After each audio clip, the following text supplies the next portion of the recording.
My name is Maud Harrington, and the first thing my father ever taught me was how to disappear inside a laugh that wasn't mine. He called me his lazy, heavy girl, loud enough for the whole world to hear, and the crowd always chuckled. Never with me, always at me. I learned early that humiliation doesn't just sting in the moment, it drills itself into your bones, waiting years for the day it can finally break free. The ballroom shimmered with crystal light, every chandelier casting sharp reflections across rows of polished glassware. Laughter and clinking silverware floated above the hum of polite conversation, the kind of practiced warmth that fills a room when people are determined to perform happiness. I sat quietly among them, my hands folded in my lap, trying to disappear into the folds of my navy dress.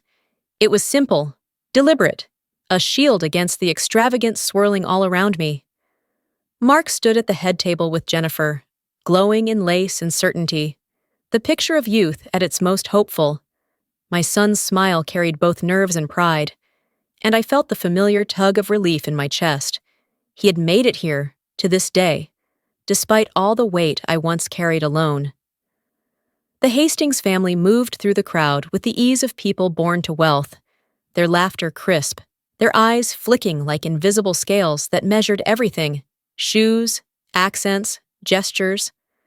I felt their judgment like a draft at the back of my neck, subtle but cold. Still, none of that stung as much as the awareness of him, my father's presence, though he had arrived late, rolled over the room like a shadow slipping under the door. His cologne reached me before his voice did, sharp aftershave and the smoke of old menthols. When I turned, there he was, pushing through the crowd with that familiar swagger, suit fabric shining too bright, tie a chaos of patterns no one else would dare to wear. The smile on his face wasn't joy, it was possession. He wore it like armor, as if the evening belonged to him. I felt my pulse thud in my throat as he edged toward the microphone. No one had called on him, no one had asked for a word, but that never stopped him. He lived for moments like these, when all eyes turned his way, when he could tilt the spotlight in his favor, no matter who had to burn under its heat. His hand tapped the glass, drawing silence, a silence I knew too well, the quiet before he carved me open with words dressed as jokes, and as the room stilled, I knew something was coming. The same blade that had cut me all my life was about to strike again, only this time in front of hundreds. My chest tightened, not from surprise, but from recognition. This wasn't new. It was the oldest story I carried, and now it was about to be performed under chandeliers for an audience that would laugh just to belong. The smell of exhaust and wet gravel still lives somewhere in my memory. I am 8 again, standing in the church parking lot with Sunday shoes pinching my toes, when his hand clamps around my upper arm. "We're cutting back on donuts," he announces loudly enough for every deacon and usher to hear. Their laughter bursts out like gunfire, quick and mean, and I drop my eyes to the pavement. That was always the ritual, his words, the crowd's laughter, my silence. It didn't stop there. At the grocery store, at the potluck, even at the dinner table, he kept a stockpile of jokes ready to turn me into the punchline. My mother tried to patch the damage the only way she knew how. An extra spoon of meat stew, a second helping of bread, small offerings that never quite covered the sting. My brothers got words like sharp and quick, tossed to them like candy. I got comparisons to weight, clumsiness, laziness. I learned early to shrink myself, to stack parts neatly in his repair shop, sweep sawdust without being asked, disappear into usefulness so he would have nothing left to mock. But the ridicule bled out of our house and into the world. Teachers smirked at stories he told at parent nights. Classmates repeated his nicknames behind my back. I became the family's traveling anecdote, the girl in someone else's joke, and no one ever paused to ask how it felt. By 19, I had stopped waiting for anyone to defend me. I signed the enlistment papers during a lunch break and hid the carbon copies inside my math book. When I told him, he barked a laugh around a mouthful of food. "You won't last the first shouting," he said, waving me off.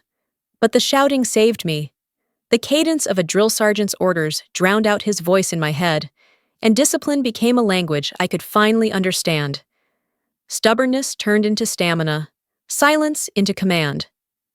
On a mountain road in Afghanistan, when comms went dead, I climbed from vehicle to vehicle, rallying a convoy that could have been lost. One of those men later sent a picture of his daughter riding a bike, alive because I had done my job. I never told that story at home. Promotions came quietly. Captain, major, then full colonel, yet each trip back to Ohio, I zipped myself into soft cardigans, left my ribbons in a locked wooden box, and let him believe whatever version of me suited his story. He told relatives I shuffled papers in some office, failed at everything worth mentioning, even at Mark's wedding. I catch the flicker of pity in the Hastings' eyes, the polite dismissal reserved for women who seem small. And still I keep my silence, knowing that in his hands even my victories would be twisted into another punchline. The dinner hour had reached its peak. Music swelled from the bandstand, glasses lifted in polished hands, and the Hastings family's laughter floated through the air like it had been rehearsed. I sat still, folded into the corner of a table surrounded by their friends, men in tailored suits, women in silk and diamonds, doing my best impression of invisibility. It was safer that way, to fade into the linen and crystal rather than invite inspection. Then, as if on cue, he rose. My father, not listed in the program, not asked to speak, but claiming the room as though it had been built for him. He gripped the microphone with a confidence that wasn't earned but assumed, and the conversations tapered off one by one. He began harmless enough. Thank yous, a quip about country club food, but soon his voice shifted into the cadence I knew too well. He launched into a funny story. Me at 12, supposedly devouring 3 hot dogs at a fundraiser while everyone laughed. Polite chuckles spread like ripples across water, filling the room with a sound that scratched the skin. The truth, of course, was different. My brother had eaten 2 of those, but accuracy was never the point. The point was always the laugh, always me at the center of the ridicule. He leaned into the microphone, smirking, and delivered the cut he'd been sharpening all evening. This is my daughter, lazy, heavy, never amounted to much. The laughter that followed wasn't joy. It was obligation, 500 voices rising together, shallow and cruel, stabbing through me like pins. I sat frozen, heart hammering, aware that the joke was never just a joke. It was a verdict, and the ballroom was his courtroom. Heat flushed up my neck, a dizzy wave that made the edges of the room blur. My instinct screamed at me to flee, to vanish into the shadows like I had all my life. But then movement stirred at the edge of the head table. A group of groomsmen, friends of my son, shifted in unison. I blinked, recognition flooding me. Their faces weren't just familiar. They were mine. Afghanistan. Men who had once stood under my command, who had followed me through dust and fire. They had been there all along, quiet, watching. One of them met my eyes, then another. Their silent question hung heavy in the space between us. Is it time? My chest tightened, but I gave the smallest nod. Permission, alignment, whatever they needed to know, they saw it in that gesture. They set their glasses down, chairs scraped. 4 men rose to their full height, tuxedos pressed, but bearing the stillness of soldiers. And then, in one voice, "Sir, she's our commanding officer." The words cut through the hall, sharper than any shout. The laughter snapped off. The silence that followed was thick, electric, as though the air itself had divided into before and after. My father's face drained. He lifted his wine, maybe to buy a moment, maybe to hide. But the sip betrayed him. He choked, sputtered, Bordeaux spraying across the white cloth in a stain that bloomed like blood. Gasps scattered through the room. Hastings' faces turned pale. Guests froze mid-motion. And then came the final blow. One of the men, Miller, spoke again, calm but iron in his tone. "With respect, sir, we'd prefer you speak of her accordingly. She saved lives. She led us when it mattered." I didn't move. I didn't have to. For the first time, the truth had stood up on its own legs, and it carried more weight than all of his jokes combined. The declaration from the groomsman still hung in the air, sharp and final, when the ballroom fell into a silence so heavy you could hear the chandeliers hum. My father broke it with a strained chuckle, forcing his lips into a smile that showed more teeth than warmth. "Come on, folks. Don't get tense. Just a joke. Can't anybody here take a joke?" His voice tried for charm, but it wavered, and the hollowness clattered through the microphone. A few scattered laughs fluttered and died almost instantly. Then Miller straightened, shoulders squared, voice low but carrying like a drumbeat. "Respect is not optional, sir." The words drew every gaze, snapped every head in his direction. It was no longer banter. It was a warning. Jennifer's eyes locked on me, the practiced coolness in her face cracking, giving way to something else, astonishment, and something that looked very much like awe. The Hastings, who had worn their superiority like a second skin, shifted uncomfortably, their certainty unraveling as realization took root. The woman they had dismissed had commanded men in war. For the first time, my father's swagger faltered. His hand shook as he grabbed another glass, wine trembling against the rim. The weight of the room was no longer his to command. And in that moment, he looked smaller than I had ever seen him, cornered in the very spotlight he had stolen. I walked forward slowly, the hush of the crowd parting around me. My fingers adjusted the microphone until its faint feedback quieted, and I stood steady, letting the silence ripen. Every pair of eyes was fixed on me, waiting, holding its breath. I spoke without anger, my voice even. "This day isn't about me. It's about two young people choosing each other. Marriage is the art of honor in close quarters. You don't have to be perfect to be honorable. You just have to tell the truth, especially when it would be easier not to."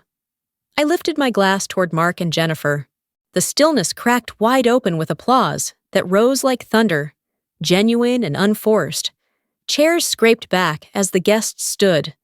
Hundreds of glasses lifted in unison. They weren't saluting my father's humor. They weren't rewarding cruelty. They were standing for truth, for dignity, for something that couldn't be laughed away. I let my gaze sweep the room and pass over him without pause. Mercy refuses to audition. He sat rigid, his face pale, lips pressed tight, suddenly mute. The man who had ruled every room with a cutting word was now a shadow in the corner, invisible in the very hall he had tried to own. When the ballroom finally emptied, the echo of applause still clung to the walls, though hushed now, as if people feared breaking the spell of what they'd witnessed. Guests left in clusters of whispers. Glances cast back at me with a mixture of surprise and respect. My phone buzzed with messages. Thank yous, congratulations, quiet notes of solidarity, but one silence was louder than all the words. My father was gone. I expected it. Retreat was his habit, slipping into arrogance whenever truth cornered him. But this time, I refused to let the story end in his absence. 2 days later, I walked into the old repair shop in Ohio. The air smelled of oil and rust, of copper pipe and damp cardboard.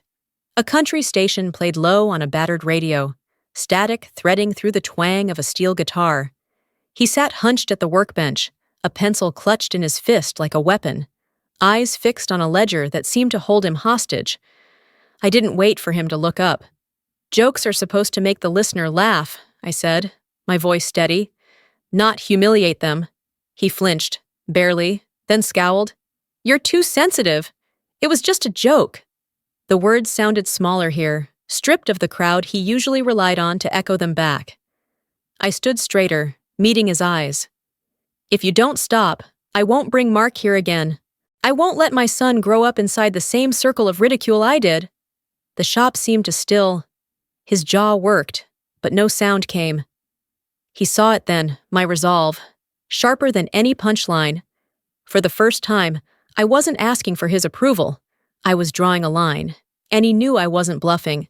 The shop was so quiet, I could hear the ceiling fan stutter with every turn. He stared at the ledger for a long time, the pencil frozen in his grip, until finally he set it down with exaggerated care, as if even that small act might break something fragile. His voice came low, roughened by years of smoke and pride. "All my life I mocked you because I was afraid," he said. "Afraid you'd outgrow me. Afraid you'd prove I was nothing without my cheap jokes." I waited for the anger to rise in me, but it didn't. What came instead was a steadiness I hadn't known I possessed when I was a child in his shadow. "You don't need to tear me down to stand tall," I said, each word deliberate. "But you do need to stop using me as your entertainment." His eyes flickered, then dropped. There was no apology, no grand gesture, only a curt nod, his jaw tightening like a man swallowing stones. It was clumsy, incomplete, but I recognized it for what it was, a surrender of sorts. In the days that followed, his change came not in speeches, but in small, awkward acts. One afternoon, he appeared at my door with a grocery bag. Inside lay a heap of tomatoes cushioned on a paper towel, the kind of offering that would stain a counter if not handled carefully.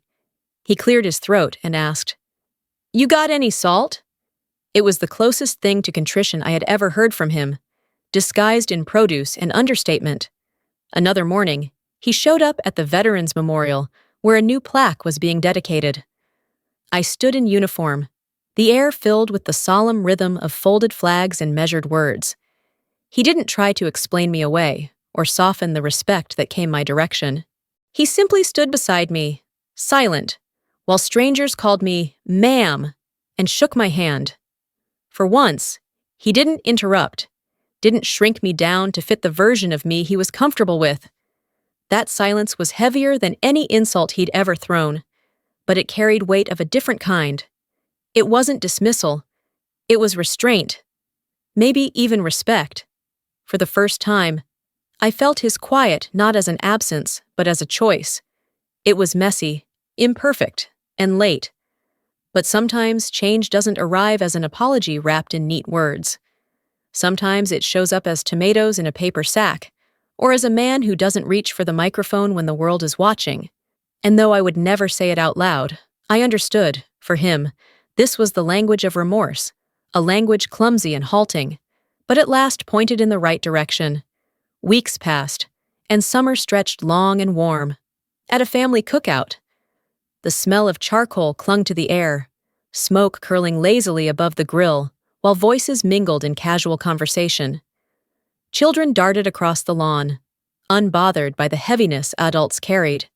I stood near the picnic tables, watching from the edge, as I had done my whole life, waiting, bracing, expecting the familiar sting.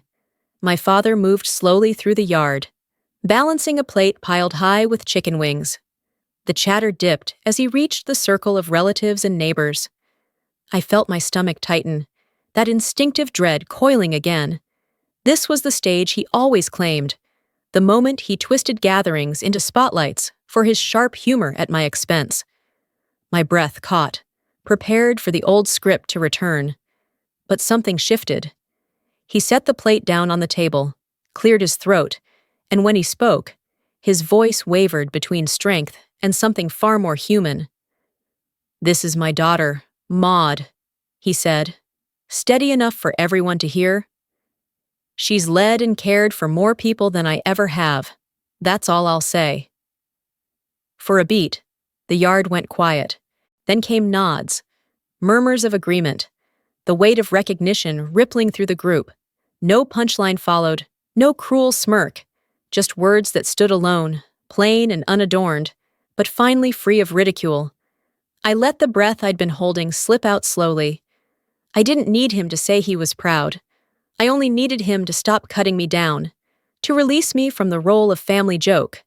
In that moment, I realized revenge was never about humiliating him in return. The truest revenge was stripping away the only weapon he had ever used, his cruelty.